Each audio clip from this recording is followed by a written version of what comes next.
What is going to make you stand out over everyone else? Number one, I'm going to be better than everyone else. Yes, absolutely, you can do that. That's something in your control that you can sit there and you can practice more and you can practice the right things, because there's a thing which I call the kind of the unsigned band trap.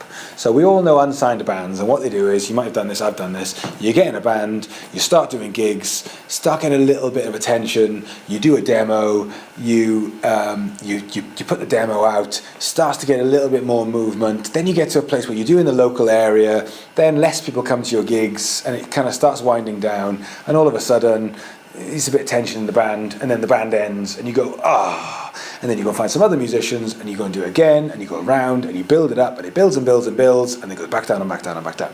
And you go, and then you go, I'll do it again. And you do that every year until you're 30, and then you go, oh shit, I'm too old.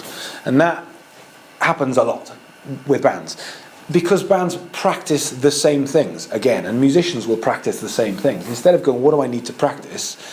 And they go, I'll be practicing my jazzy chops. And it's like, you don't need to practice your jazzy chops. You need to practice your right hand technique, or you need to practice your timing, or this, that, and the other. Same thing with bands. They do the same thing. Then they go back into it again, and they think that because it's a new, exciting project, it's going to be different this time. Why? Why would it be different? You're doing exactly the same thing. You just, like, you know, if I walk from here to here, and then I come back again, then I walk from here to here, and then I take you, and we go from here to here, and I go from here to here. I'm not going to get to the toilet. I'm not. It's not there. It's not there. How am I going to find it? So people do that all the time, and bands do that. Unsigned bands, they make loads and loads of mistakes. They don't change it. They go, I know what I did wrong this time. This time I'm going to do this. They don't do that. They just keep going around and around and around, making the same mistakes all the time.